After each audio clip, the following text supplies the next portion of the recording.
Welcome to Conversations with Dr. Stephen Greer. I'm Dr. Greer, and I'm joined today with Linda Willitts, who's worked with us for about 13 or 14 years on the CSETI and Disclosure Project endeavors.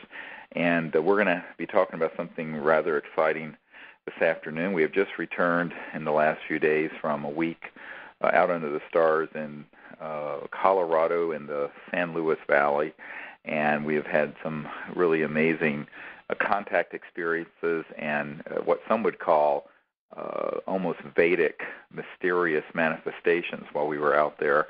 So it's going to be a very interesting discussion. I'd like to thank the folks at the World Puja Network for hosting us every 2 weeks, and I do appreciate their time and support. One of the things I wanted, by introducing this, is give a little background. We were in an area called Crestone, Colorado, which is a small community up against the west side of the Sangre de Cristo Mountains in southern Colorado. There's a very large range of over 14,000-foot peaks just north of the Great Sand Dunes National Park. And we have been going there now. This is our 18th year. We started going back in 1993. And have had some really astonishing experiences over the years in this area. It's known as the Mysterious Valley, and the actual name of it is the San Luis Valley. And it's such a huge valley, it can be seen from space and from the moon. It's about 200 miles long and about 50 miles wide, and it's at about 8,000 feet high, this valley.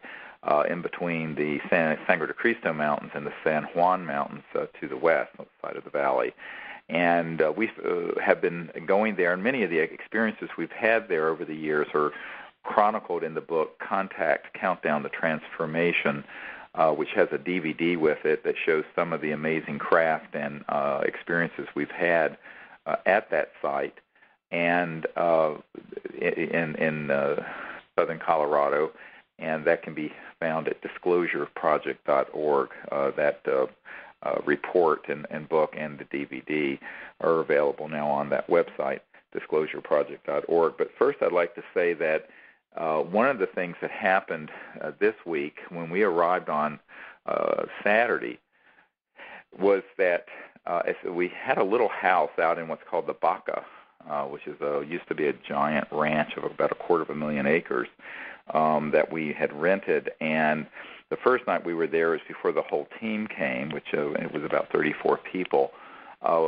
We were there with Dr. Bravo and Linda and myself, and we were out one evening that first night, and we were in this field behind the house, and we started noticing all kinds of electronic objects that had come in around us. In fact, Trudy Geiker, who's been on our team for many, many years, saw a green rectangular object float over by a pinyon tree, a very odd trans-dimensional sort of object, and I saw it a few seconds later in the same location. And it's interesting because a few years ago we were in the same area on the south side of Blanca Peak, where we literally had this mysterious blue box that floated down off the mountain that was so manifest that one of the members of our team tried to sit on it. I mean, it was rather hilarious, and then it scooted away. It literally scooted away like, who are you kidding? And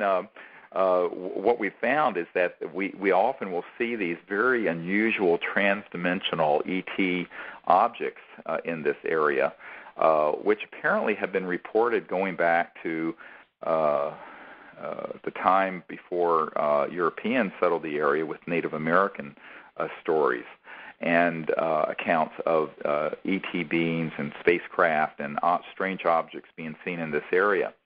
And so that very first night we were out, we had this unusual event take place while we were all gathered there just having our initial get-together. And later, there was a second-floor balcony that was off of a sort of an office area of the top second floor of this house, which faced north towards the Sangre de Cristo Mountains from where the house was. And we went out there, and it was crystal clear, and you can see the whole Milky Way overhead, and it was just amazing up at 8,000 feet in that crystal clear Colorado air, which you could see. And suddenly, coming from the south and slightly in the western skies, this massive, very large blue-white object came in, which came in and curved and went over towards the Sangre de Cristo Mountains. And it was, if you know the magnitudes on the satellite charts, for example, Venus is a -2. This probably would have been a -3 or 4, and meaning quite bright. And it came in and came overhead and turned and then vanished. And we instantly knew that it was this ET named Kindness in a craft that we have seen very prominently all over the world, but especially at this particular area. And if you've read the book, Contact, Countdown to Transformation, we talk about this extraterrestrial entity that I was introduced to the night that my long-term assistant, Sherry Adamak, passed away. And it was this ET with a perfectly round head and beautiful almond-shaped eyes. And virtually every single training we've been on, all over the world since 1998, we have seen this craft, which at times has literally stopped overhead and shown a brilliant blue-white light onto the group, which has actually happened there at Crestone, Colorado. So the very first night we were out, we had this beautiful sighting, as well as some of these unusual events in the backyard of this house that we had rented. So it started out, even before the whole team had assembled on that Sunday, as quite an exciting gathering there in the mysterious valley. The other thing I wanted to share is that when I first went there back in '93, I've learned that this particular area had a lot of local ranchers who had seen these craft. And there were actually stories of one that was shot down and crashed in the northern edge of the Great Sand Dunes back in the 60s, although we have not been able to confirm that. But that's one of the stories in the local area. We also learned that the local folks have a name for these very rapid transdimensional, almost fluorescent white objects that come from the ground up that are seen. And these are called cheap fireworks by the local folks because they look like a firework going up. And the very first time I went into the San Luis Valley with Sherry Adamak back in '93, as we were driving in, we had a whole line of those that followed the car in and went ahead of the car and went up into space. And Sherry and I were just astonished. It was almost as if they were welcoming us there in the valley. So after that, we decided that this is the place that we had to go to, and so we have this expedition to train people to be ambassadors to the universe and to make contact with these extraterrestrial civilizations once a year there in Crestone. It's always amazing in Crestone. This was my 14th year there, and it never fails to amaze. And one of the really amazing things about this trip is Kindness always shows up during a training, but sometimes she's busy and can't make it every night apparently, but she made it not only every single night of this training, but sometimes twice a night. And that was really a wonderful effort on her part that we all appreciated, and some rather spectacular fly-ins by her as well. Well, yeah, and one of the things that, there's a very characteristic quality to that craft. It's not a very large one. It seems to be a reconnaissance craft. And when it's been in the atmosphere, you can actually see it sort of disc-shaped and has a bluish-white corona around it. And we have quite a few good videotapes of this in the DVD that goes with this new book, Contact, Countdown to Transformation, that's at disclosureproject.org. But one of the things that happened with this ET, who we've learned is a very senior, very spiritual being, but also a very senior ambassador from one of the star systems in deep space that are involved with Earth, is that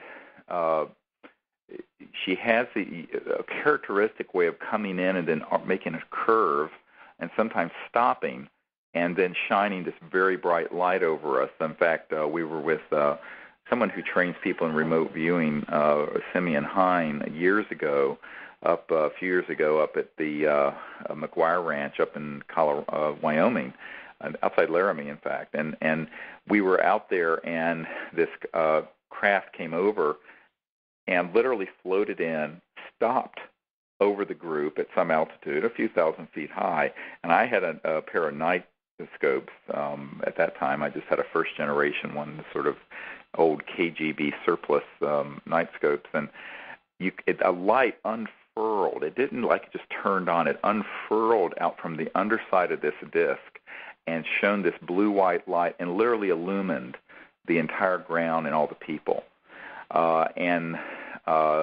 It's an amazing amount of contact, and I am quite convinced that Sherry Adamek, when she passed over to the worlds of light, because of her deep devotion to interstellar travel and civilizations and peace, made contact with this particular ET elder, for lack of a better word, and she has been connected to this project ever since, and that was in 1998, January of 1998. And anyway, the account of all these are in this new book. One of the things that also happened, and I have to say, since we're on the World Puja Network, I feel I can talk about what Dr. J. Allen Hynek, who is the Air Force, the Blue Book guy, used to call high strangeness, a little more fully than I can on some radio shows. We had, as everyone who studied the ancient Vedas or read Paramahansa Yogananda's book or studied any of the teachings of the mystical teachings of the consciousness studies area, know about the concept of materialization and dematerialization. Of course, we've often talked on this program about how interstellar civilizations aren't going linearly through space.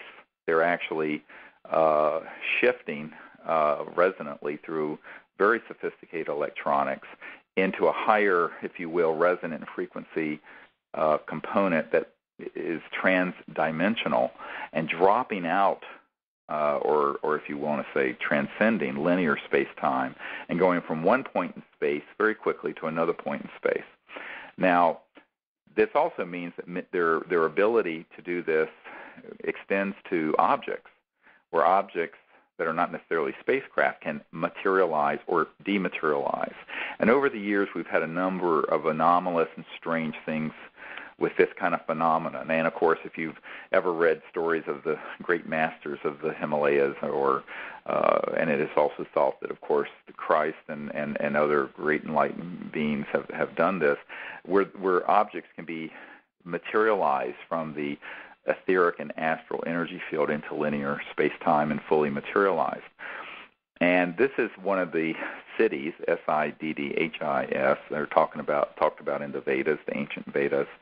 And we know that in the traditions of not only ancient Egyptology and the teachings of Egypt, but also in the Vedas, that the idea, if you look at that, is that the tradition is that knowledge came from the sector of Sirius and Orion. And that there's an ancient star knowledge component to these very profound sciences of consciousness that have existed for thousands of years on Earth and within the teachings of the human tradition of spirituality and consciousness. Well, the reason I'm saying this is that the very first night that we went out with the whole team, we have a sandy site that we started using a few years ago. We call it the sandy site because it's a beautiful sandy field that sits on top of, I think it's the third largest aquifer in North America there in the San Luis Valley, and underwater aquifer. And it's out in the Baca and has just unparalleled views of the entire valley and the Sangre de Cristo Mountains and the Great Sand Dunes and Blanca Peak and the Collegiate Range up to the north, and it's just stunning and very, very private. And so the first night we gathered there, got there a little before sunset, and as we gathered, we had Dr. Bravo and myself and Linda, and there were maybe 3 or 4 other people who got there around the time we did before the whole group of 34 arrived. And we set up our chairs, and right behind my chair and where mine and Dr. Bravo's chair would meet, as it were, maybe a foot behind our chairs, Dr. Bravo looked down, and there was this perfect double pyramid-shaped fluorite crystal that materialized on the sand. And it was where no feet had been, could not have been sitting there for very long because there had been a tremendous wind and rainstorm the day before. It would have been totally blown over. And it was just sitting on top of the sand. And she picked it up, and of course, rationally, one would think, well, someone dropped this out of their bag. So we asked a few people that were there if anyone had such a crystal that they had dropped. No one had ever actually seen one like this. And we thought, my God, the ETs have welcomed us here with a gift. And it turns out that that's exactly what it was. And it was a fully materialized double pyramid fluorite crystal, maybe about an inch or so in height, just sitting on the sand as a gift right behind my chair. And it was really a very strange moment to realize that that's what it was.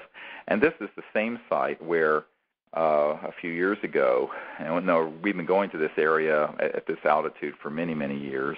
When we were on that site, we realized in remote view that there were ET craft in the aquifer underneath the earth and also in the mountains at Blanca Peak, which has often been called a spaceport. And when we were sitting there, we had a contact, and we started getting bubbles in our hermetically sealed compasses, which we've never had anywhere in the world at any altitude or temperature. And it was sort of a trans-dimensional physics. There was a physicist there who explained it. And these are hermetically sealed. And this was the same place where this object materialized. So it's a very unusual area that we're going to. And the materialization of this beautiful crystal was, I think, rather significant and a very special gift from some dimension, and I think it was from the ETs to us. So I have that here with me, and of course, if this was a TV show, I'd show it, but it's quite beautiful, and actually has a strand of sort of purple that runs through it that's very beautiful. And I've never seen anything quite like it, but it just appeared there and sort of manifested out of thin air, which we know is completely compatible with very advanced technologies. And in fact, even some of the scientists we've worked with who've done work for some of the three-letter agencies talk about the WSFM, Weird Science and Frickin' Magic, as it's called, where they have dematerialized and rematerialized objects. And in fact, one of the Disclosure Project witnesses recounts technologies that he witnessed in 1953 at an Air Force base in Canada, where they were doing experimentation with these high-voltage electronic systems, where objects could be dematerialized and teleported and rematerialized across various distances. And to many people, I know this sounds like science fiction, but it isn't. It's science fact, and it's unfortunate all these things have been kept secret. And someday we hope that the knowledge and truth of this will come out. And when it does, it'll be a whole new civilization. But in the meanwhile, we're happy and we were thrilled about this little gift that appeared behind our seats there on that very first evening, even before the group started. And then shortly after that, another strange phenomenon happened. We had a beautiful, beautiful sunset that was just beyond words. And suddenly we looked over in the east and southeast, and the sun, of course, that time of year, being the solstice, is setting kind of in the west-northwest, and this was in the east-southeast. And we looked over the range, and it looked like a sunrise happening. And then we realized that it was a very strange phenomenon. No one had ever seen anything like it. It looked exactly like the fingers and the rays of a sunrise in the east. But, of course, it was at sunset. And it was some strange atmospheric and weather phenomenon. And the message we got on that is that this crystal had come from ET beings from a binary star system, a planet that had two suns, basically, which many planets do have. We have our one single sun in this solar system. And then we realized that Sirius, again, we're making full circle with the Vedic knowledge, there's Sirius A and Sirius B. And in fact, that perhaps it was from this civilization from the Sirius star system. So now that's speculating, but it was sort of an interesting coincidence and a very, very unusual natural phenomenon that happened, worth noting. And, one other thing about that crystal appearing is that out of that whole rather large expanse of what looks like pure beach sand, we walked to a place in the field and sat down our chairs. I actually didn't go behind the chairs, and that crystal was right behind where you set down your chair. It was, on pristine sand that hadn't been walked on by anyone. And, right, and on the top, not buried at all. Right, it was laid right on top, and it's very, very odd. Because if a human had walked out there and placed it, it would have been footprints, and if it had been out there much earlier, it would have been blown over because of the wind and the loose sand like you would have on a beach where the sand shifts. So it's just another one of these unusual phenomena that we have happen all the time, but not that surprising if you understand interstellar transdimensional technologies, which you have to in order to be an ambassador to these people, because we're dealing with civilizations that are routinely using sciences of consciousness, but also physical sciences that would seem magical to most people on Earth today. But the only reason they would seem magical to most people at Earth today is that most people on Earth today have been lied to about these things, and the whole thing's been covered up because they want to keep people in ignorance. And we want to just shed a little bit of light on this to the extent we can in 2010 about what the potential is for living on Earth. And it certainly involves these very advanced sciences and consciousness, but also these very advanced material sciences that cross over into consciousness and that result in these sort of events taking place. And it is important because the way that we actually contact the ETs is to understand first the nature of the conscious mind and how it is an omnipresent field that can lead to the ability to remotely view distant places, make contact with these civilizations, show them where we're located, sort of vector them into the site, and have this sort of contact take place. And that's, of course, what these training programs are all about. And that's why we were there in Crestone, Colorado, is to train. There were 34 people there. It was a beautiful group. And by the way, for those of you who can get there, we're going to be doing one of these programs at Mount Shasta. Mount Shasta, September 5th through 11th. Right, so after the Labor Day weekend time period, so the 5th through the 11th of September, we're going to be up at Mount Shasta, where we've had so many amazing events take place over the years, and I hope those of you who have time free can join us there. So what else happened this week, Linda? I mean, there's so many events in the past. One of the things I thought was very striking is the radar detectors, because I'll reiterate to people who may be new that I've had a cordless radar detector now for many years out there, and other people have as well. And maybe, we would go a whole week of training. Many times it would never make a peep, or maybe would make a short burst once or twice, and usually it coincided with an astral being that you could actually see walk right by it. And then all of a sudden in November 2007 with the Orion transmissions, and ever since then, we have had tremendous radar detector activity from not only the radar detectors that started the whole thing with the Orion transmissions, but people who bring new radar detectors out there. They get in trained very quickly, and they're very reactive as well, to the point that I think people that come on trainings or workshops now just think there's a whole lot of racket going on, and they don't see the marvel in it that we do, because it's just unbelievable. And I know that people over the years have said that, they think that they're reacting off each other and this and that, and we obviously have done every combination and tried to see if there was any reactivity off each other, and there really is not. But I think one of the things that proved that to people during this training was our radar detectors. The escort that does the Orion transmissions did Orion transmissions the first night, and then we had several other mostly Whistler brands, various models of Whistlers that also were very interactive the first night. And then the second night, they were almost silent. The Orion transmission Escort didn't make one single peep the whole night. Some of the others did a little, but they were quite silent. And then later on in the week, the other days of the week, they were all more active again. So I think that was good proof to the people at this training that it wasn't just some phenomenon where they were reacting off each other, because if they were reacting off each other every night, they would be equally active every night. Well, and we're out in a very remote area where there's no source for them to go off at all. In fact, if you have one in the car and you go by a police car or some kind of microwave tower, it's a very different sound than these are made. These are almost like in dialogue. They make these patterns of tones that are often unique to each detector, as if they take on a personality of the ET behind them, and it's what I call a transdimensional electronic communication. And the other thing that's quite remarkable is when we do a Puja, and since we're on the World Puja Network, I'll talk about this.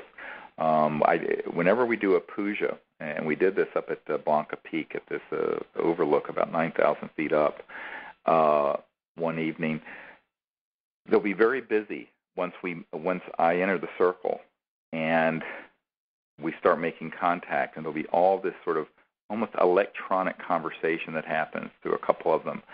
When we go to do the Puja, they'll be on, but they'll be silent.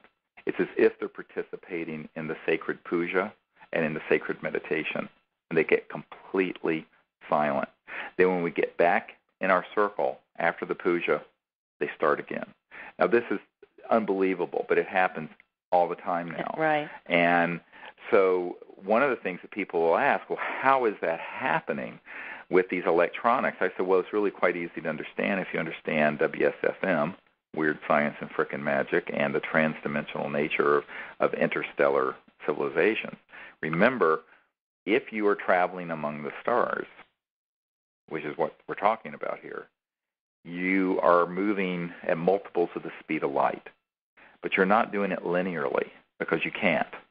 You're actually going into a different dimension, what some would call the etheric or near astral, and energy forms that are not linear.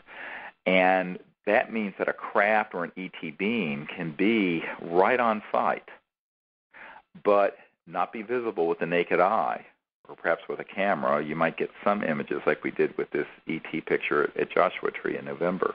You go to CSETI.org, you'll see that picture of an ET being visiting us at Joshua Tree, November, Joshua Tree. But they can be right there, but they're within space-time. So I call it it's sort of an infra-space. It's not interspace. So everyone thinks in terms of linear, going from point A to B in a straight line. That's not what we're talking about. We're talking about sciences and technologies that permit a spacecraft or a person to be in a resonant field frequency that is beyond the speed of light, what I call the crossing point of light, where there you're in a transdimensional form. And so they're actually involving themselves with these electronics from within the circuitry, not by sending a beam of electromagnetic energy from point A to B. So I call it infraspace. They're coming from within space and communicating consciously with these detectors in a very, very specific way, to the point that we'll be, as a group, talking about something, and there's one detector in particular that'll go, every time we make a point that's correct, we'll go beep, beep, 2 beeps. And it's very strange. But we've taken it now as sort of a matter of course, but it's sort of astonishing and confusing to people, I think, initially. But we're finding that this is often what happens with these interstellar civilizations. And that's another reason why the training involves this deep understanding of the puja, the meditative state, the science of consciousness, and the ancient Vedas. Because if you have that knowledge, then these interstellar civilizations and how they manifest and materialize and contact people in all these sort of odd and strange ways, what Dr. J. Allen Hynek used to call just high strangeness, and he really didn't have a paradigm because he was an astronomer and a conventional science-trained guy. he didn't have a framework for understanding it except to say that it was strange or weird. But in reality, there's a science behind it, and it's an understandable science, but it's bringing together ancient Vedic knowledge and the science of consciousness with modern transdimensional electronic sciences, which unfortunately up till now have been classified and kept very, very secret. But I think it's time for that information to be known, but not only known, but put into an operational paradigm, which is what we're doing at CSETI, the Center for the Study of Extraterrestrial Intelligence. We're actually studying these issues, learning how to do these meditative techniques, and then applying the Vedic knowledge and the science of consciousness to extraterrestrial contact, making contact, but then understanding, equally important, how ET civilizations that are transdimensional may contact us, even if it is something bizarre, like, a conversation through electronic detectors. Or we had a man in Florida this past winter, was in his room where he was staying at a hotel. There was a microwave in there, and he was suddenly saw this blue orb that came into his room, and it went over, and then this being, invisible being, except it was sort of a light area, turned on his microwave and set up a series of numbers and kept doing this until he unplugged the microwave. Now, it's strange stuff, but it's something that you would expect, where the ETs are trying to say, yes, we can fully materialize and be a flying saucer or a triangular-shaped craft that's materialized and sitting on the ground. But on the other hand, there are these other ways that they contact us. And, of course, we've had both happen. We're actually getting ready in a couple weeks to go over to France and the United Kingdom where, as you know, those of you who studied our work, we had a fully materialized disc appear in a field on an 1,800-acre farm where we'll be in England this July, back in the 90s. And yet at the same time, they can be in that form, but then shift their energy field a little higher and disappear to the naked eye, but be there present in a form that looks like an etheric energy or a heat wave that moves through the area, or an energy disturbance, or an orb, or these sort of odd electronic transfers, which have happened at an escalating level, particularly in the last year and a half since Joshua Tree in 2008, when we recorded the big burst of the Orion transmissions, which are in this new book, Contact, Countdown to Transformation. And I think that over the last year and a half, we have seen this sort of escalation of these transdimensional manifestations of the ET presence, including this ET that appeared right outside our circle that Raven Nabulsi photographed just a few months ago at Joshua Tree National Park. You can see that at CSETI.org, CSETI.org. And it's an amazing photograph. It doesn't look so great on a computer screen, but when you look at it on a high-definition TV, you can actually see that this is a person, a being, very large head, wearing some kind of night vision goggles, has creases on his forehead, and is looking right at the camera, and is in an illuminated cone of light coming from an orb that we had seen. And Raven had a 35-millimeter digital camera that she had the lens open for 3 or 4 seconds, held it very steady, and she connected with the ETs consciously and asked one of them to appear, and he did. So this is sort of astonishing what's happening, and I think it presages a ramping up of contact worldwide that's going to be occurring over the next a few months and years that all of us should be preparing for. And it's time for us to go from this kind of tribal state of our awareness into a cosmic state of our awareness. And that time has been emerging for the last half century, and it's really picking up steam right now. You know, you just mentioned a little while ago a blue object, and that reminded me of the one night that 6 of us went back to our house after our field work. Late at night, we were having our debriefing session, and a little blue light followed us into the house and appeared by pretty much each of our faces or shoulders during the course of that debriefing. Oh, yeah. We could all see it. Yeah, it was amazing. And that was actually a being that was with us. So I think that one of the things we always emphasize is that, we're sort of never alone once you open up a level of contact with these interstellar civilizations. And I think the reason for that, if you look at the world as a whole, there aren't any formal governmental initiatives making peaceful contact with these civilizations, and they're wanting that. And so if you put yourself at service to that purpose of universal peace, of peaceful contact, understand these higher states of consciousness and these transdimensional technologies, it's just astonishing what happens, because it's almost a nonstop level of contact in many different ways. Craft that are materialized, orbs that come through, beings that are in photographs, strange electronics that happen in the house, outside in the field, in the middle of nowhere.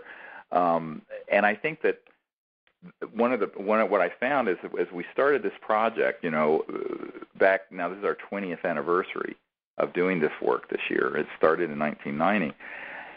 Is that it really never stops, and it's this building tendency towards more overt and more profound contact. And, it makes sense, because if you think about it, there is not a UN program doing this. Even if I have met with senior UN officials because they want to know about this, no one has actualized a real-time diplomatic initiative. Same thing with the State Department. Hillary Clinton is not involving herself with this. Neither is the Foreign Ministry of Great Britain or China or Russia or Brazil or any other country.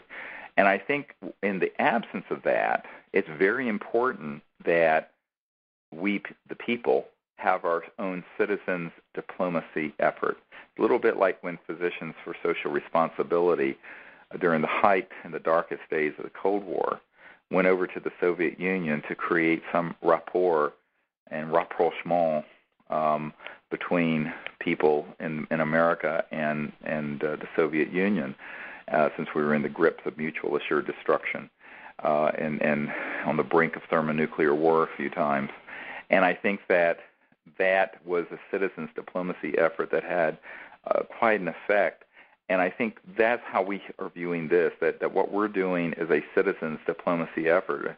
It's true that we don't have any official sanction, but we don't need any official sanction. I tell people, if they understand, first, that we're not alone in the universe, second, that these extraterrestrial civilizations are here observing Earth, third, that there are a set number of techniques and protocols and sciences that can be learned that enable people to make contact, and that then fourth, and most importantly, that if you make that effort, the ETs will respond, because there's no one else doing it. And this is a tragedy of a failure of our social and political system, and the fact that this issue's been ridiculed and marginalized and covered up for 60 years. But that doesn't change the fact that we as conscious beings can, in a sense, empower ourselves to do this, and that's what these CSETI.org training programs are for, is so that people can learn to do this. And in fact, what's happening is that hundreds of people and thousands of people have learned about this and have gone out and set up their own contact teams all over the world and have had astonishing levels of contact that we get reports on.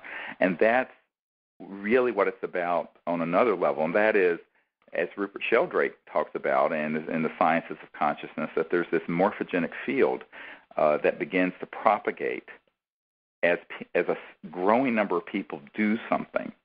It recruits non-locally through this mysterious integrating aspect of this nexus of consciousness. It recruits other people into the capacity to do it, and it empowers that process. And so that even as we as isolated, unofficial people do this, it begins to open the door and pioneer the way and potentiate the time of open, diplomatic, peaceful contact where humans can go out amongst the stars peacefully. And a lot of people think that's very futuristic. And in reality, it's very now. In fact, it's very 1950s. And if we had done what we should have done and not kept this issue secret, as Senator Barry Goldwater said to me as I sat in his living room, he said, it was a goddamn mistake then, and it's a goddamn mistake now that any of this was ever kept secret. And he was, kind of a salty guy and very direct and blunt, but he was right. And I said, yes, sir, you're completely right. Now, what are we going to do about it? But I think that this is one of the things of what we can do about it. A lot of people throw up their hands and say, well, we can't fight this big, covert, kind of national security state that's become this transnational secrecy. And I say, yeah, well, actually, we don't have to fight it. We just bypass it. And here's how you bypass it. You learn to be a contact diplomat to these civilizations, and it isn't that hard to do. And secondly, you tell other people about it. And then thirdly, you link the secrecy on this issue to another big, huge problem. And that is, this is all two sides of the same coin, absolutely. And that is the existential crisis we're in environmentally, and it's a civilizational crisis. And you see what's happening in the Gulf of Mexico with instead of, I wouldn't call it British Petroleum, BP, anymore. I'd call it BP, beyond perfidy, because there's such deceit and lying going on with what this whole situation is in the Gulf of Mexico with this oil spill. But the bottom line is, forget a moratorium on deep ocean drilling. We don't need oil. We haven't needed oil for literally decades, if not the better part of the last century.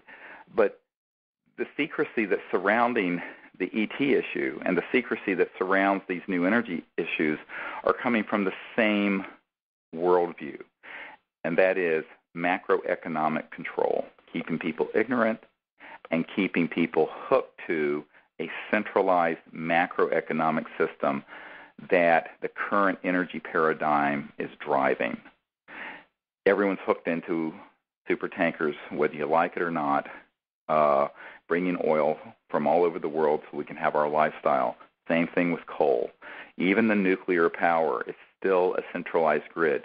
The sciences that are behind these ET spacecraft and these advanced transdimensional manifestations, if studied and properly funded and applied into practical sciences, would give us energy devices that would run our home off the grid, our cars without a fuel pump, never needing to pay for energy costs again.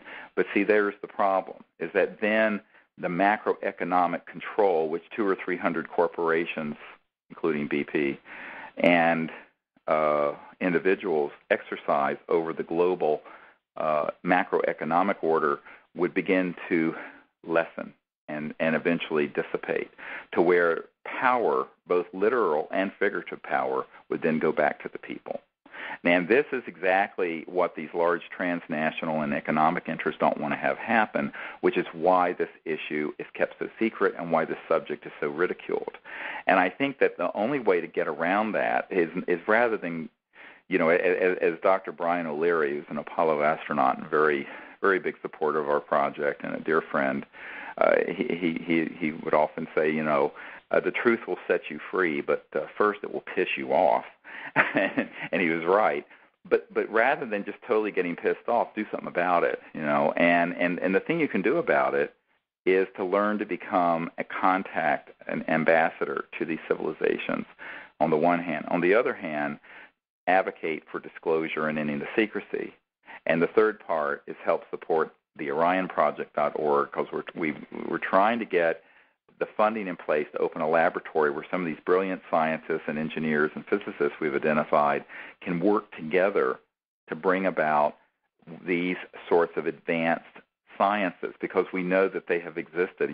This time last year, Dr. Ted Loder, Professor Emeritus, University of New Hampshire, went out with our team to see some of the materials that had existed with Stan Meyer. And one of the things that no one ever talked about was this toroidal donut-shaped electromagnetic device that had a national security order slapped on it. And one of the scientists and engineers who were there when this device had a national security order on it was present when Dr. Loader went there and said, yes, exactly, and that's why the world never even knew that this existed. And since that time, the Stan Meyer collection, which we were trying to acquire, has passed over to some other group, and we hope that they do get it going and come out with it. But what I'm saying is that this is not an urban myth, that these sort of sciences and technologies have been around for decades. I mean, this was this particular electromagnetic generator that put out free energy was around in the 80s and 90s. And so, here we are 2010, still burning oil, still digging, drill, baby, drill. It should be drill, baby, kill. Putting these things, puncturing the Earth's crust at thousands of feet down to suck oil out when we don't need oil or coal or natural gas or nuclear power. And this is this is why when I look at the solutions coming out of Washington right now, even with what some would hope to be a relatively progressive administration, the solutions are all circa 1898. Windmills, clean coal, no such thing. I mean, these are all. So the question becomes, we have to understand that the secrecy around UFOs, the secrecy around these new energy technologies, and the fact that we're still, for the most part, sort of being being made into these passive consumer cows that just accept the status quo for what it is. We need to stand up and say, no, we're not going to accept this anymore. And we're going to make contact directly with these civilizations and bypass the stranglehold the elite have tried to have on the issue and make contact, and we can. And when thousands of people are doing it, then it's something they can't control. And we have to demand disclosure of the facts and bring out these new energy systems. These three things are all part and parcel of the same issue. And the sooner we move on to accepting that responsibility and do something about it, the sooner we're going to find ourselves in a sustainable civilization rather than a terminal one. Someone was telling me about some Native American prophecies about the oceans turning black. And I was looking at one of the photographs or videotapes of Anderson Cooper on CNN out in the Gulf, just surrounded by this extensive area of just black, nasty water. And I thought about that prophecy, and I thought about the fact that here we are, doing this to this beautiful Earth, Gaia, who is a sacred being and conscious in and of her own right. She is a conscious being. And if we had no other way of living on the planet in order to have comfort and advanced civilization, it'd be one thing. But this is tragic because it's completely unnecessary. Just like it's tragic that the contact with these extraterrestrial civilizations isn't going forward officially, and the secret classified programs have turned it into an adversarial arrangements where they have weapon systems out in space targeting ET spacecraft. And they do. And this is why it's very, very important for people who are conscious and understand these issues and reasonably enlightened to say, look, I'm going to be a citizen, ambassador, and diplomat to these civilizations. And you don't have to be perfect. I mean, look, we're on Earth. None of us are perfect. I'm not. Linda's not. Dr. Bravo's not. But you don't have to be perfect to do good things. And if you wait till you're perfect, you're going to be dead. So let's face it, this is Earth. None of us are perfect. So you just need to put one foot in front of the other and say, I'm going to do something about this. And this is what people like Linda Willitts and Debbie Foch and Trudy Geiker and all the people who've been working on this for so many years have done. And I applaud all of you who have also stepped forward to assist with these projects. But I would encourage you also to get involved in making contact directly, because the more that people do that, the more it potentiates and makes smooth the path for our leaders to do it. Because you see, if the people lead, the leaders will follow. I really think it's it's very Jeffersonian in the sense that it really is about the people coming up with an idea and moving, and eventually then it will bring along the leaders of the world. I think that it's a very big mistake for us to look to the current leaders and say that they're going to fix all these problems. It's more likely that we, the people, will. And therefore, let's get on with it. You know, that was the primary message you got at the contact site this year was, I have it written down, they said, we need you. We need people who understand and will do something productive about it. Right, and that is what happened. We were, there's a site up on Blanca Peak, and if you've read Hidden Truth, Forbidden Knowledge, or the new book, Contact, Countdown to Transformation, there's a place up on Blanca Peak that's a very secluded site that's above where we actually have our circle that we go to once a week, late at night. And it was interesting. This year we were sitting in circle, and we had kindness fly over. And then shortly after that, right behind my chair, people who were on the other side of the circle saw this beautiful golden light come down, and then a beam of light come across the road behind me, which was exactly in the direction of this contact site that's a clearing up on Blanca Peak. So we went up there, and it's very spiritual, very transdimensional, actually. And the area was just illumined with almost a billion scintillating lights. It was like walking on the ground. You couldn't even see your feet. It was like you were walking in a sort of a foggy, etheric light. And one of the messages I got up at this contact site from the ETs, and these are the very, very enlightened ancient ones that have been around for probably millions of years involved with this planet. And they're physical and they're extraterrestrial, but they're very highly spiritual.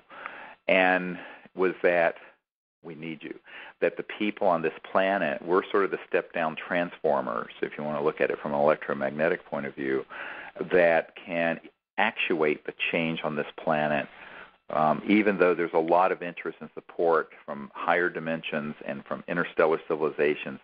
We're the children of Earth that have to make it real and make it happen. And it's through us, and so that's needed. And that's why you really can't look to your weaknesses or your faults or your limitations. You have to look to this vast potential that's within all of us. And I'm reminded of the Sufi saying that goes, thinkest thyself a puny form when within thee the universe is folded.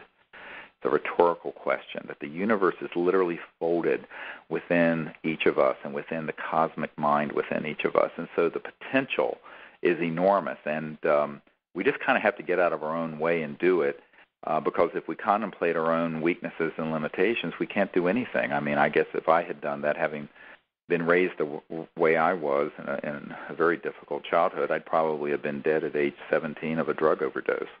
So luckily, I never went that path with drugs and self-destructive things, but most people who were raised like I was did. And so you have to kind of transcend all these things that you consider yourself as being limited and say, I can do it, and that you have this sense of it's time for us to come together and reach our potential as a species. And, you know, the first step of that, I mean, the hallmark of us becoming a mature civilization is to establish peace on this planet and peace in space, universal peace, and to quit lying about all these secret areas of knowledge and sciences and allow what could have been on Earth 100 years ago with the genius of Nikola Tesla and others to come forward so that we have a just civilization on Earth. Because let's face it, there's no way to have a just civilization on this planet when you've got billions of people without potable water and electrification and who are in mind-numbing poverty, while the rest of us gluttonously suck up all the oil and destroy the biosphere. This is not a paradigm that's sustainable. It is not just. It's not spiritual.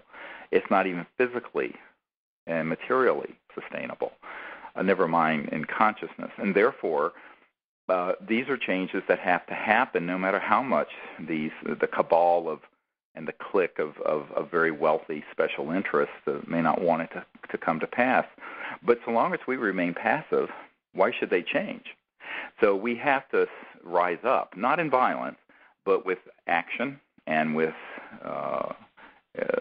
intent and with the purpose of, in a sense, being spirit warriors, where we aren't going to be intimidated by these sorts of craven interests that want, if they have $10 billion, they want $100 billion. If they have $1 trillion, they want $100 trillion. This sort of addiction and sickness to power. You look at a company like British Petroleum, which is, had an income of $250 billion a year, and they're cutting corners on safety to save a few million, and in the meanwhile destroying the entire Gulf of Mexico. This is ridiculous. So, at a certain point, we have to stand up and say, look, we can do better than this. But rather than fighting BP, I would say, let's put our energy into creating a whole new paradigm in consciousness, a whole new paradigm in society, a whole new paradigm in energy generation and how we live on this planet. And I think when we do this, which can happen, quite frankly, quickly, we're going to see the universe is going to open its arms to us quite amazingly. And I think that day is approaching. So that's what this is all about. And when we go to places like Mount Shasta in September, and I hope some of you can join us there, what happens is that many people have contact that's personal even while the group is having this group contact. And we always get the sense that the ETs assign an extraterrestrial contact or ambassador to each person there. Often we can actually see these luminous forms standing or sitting between each person in our circle. And there will be communication. People will actually be touched.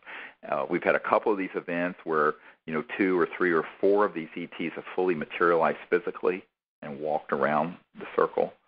And so I think what people have to understand is that this is something that there's an interstellar coalition or an interstellar group involved with the Earth that are very interested in what we're doing, and they're watching, and they're very supportive. And I think that people, if they understand this, will say, well, I can do this too.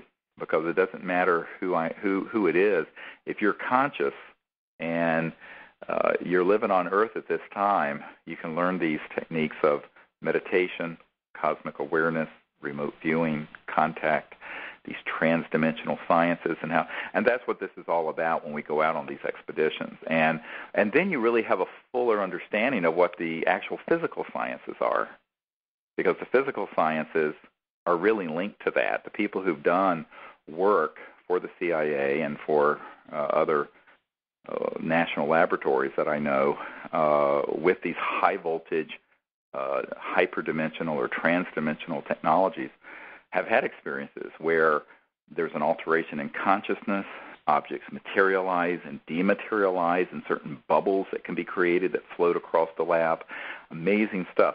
And this is, once you are out in the field under the stars doing this and you begin to see some of this, it then makes sense that there's a vast realm of energy that can be tapped into that doesn't involve burning oil that we're pulling up out of the bottom of the Gulf of Mexico. That this is circa 1850s to 1890s paradigm in energy generation, and that by the late 1800s and early 1900s that there were electromagnetic geniuses experimenting with these things, but all that got swept away and kept secret. And it's time for that to change. 100 years of this sort of folly is enough, and I think that we can absolutely do it if we come together as a people and vow to make this change happen. And you mentioned spirit warriors are needed, and this week for the first time we really had kind of a motif of warriors. Trudy Geiger had a very strong vision of kind of a headshot of a very detailed picture of, in person, a warrior from the past, right, that was coming to assist us in the future, and then you had a warrior appear to you as well. Oh, very much so, a very enlightened being from another planet, but that appeared to be very much a spirit warrior, and not in a violent way at all, but highly spiritual, but also fierce in the sense of not being able to be intimidated by these sort of retrograde and backward people. And I think we're going to all have to find our own inner spirituality, but our own inner spiritual warrior to sort of stand up to this kind of tyranny and make this kind of change happen. We can't all just be passive and be rolled over. And one of the problems with that paradigm of passivity is that it may seem nice, but it's actually very cruel. It's really nicer to stand up and be strong in defense of the earth and in defense of those who are weaker on earth and who are in need. And that's what we have to manifest. And I know that many people who listen to the World Puja Network are, in fact, very deeply spiritual people who get that. And that's what we're calling to come together and do. Well, I think our hour is up, and it went by so quickly, but I'd like to thank Linda Willitts for joining me, and I'd like to thank the great folks at the World Puja Network for hosting us every 2 weeks. Next time we're going to be talking about really deep concepts in consciousness and how to apply higher states of consciousness to practical events in everyday life, because we want to make that connection for people. So until then, thank you very much. This has been Dr. Stephen Greer, and we'll see you soon. Bye-bye. Bye-bye.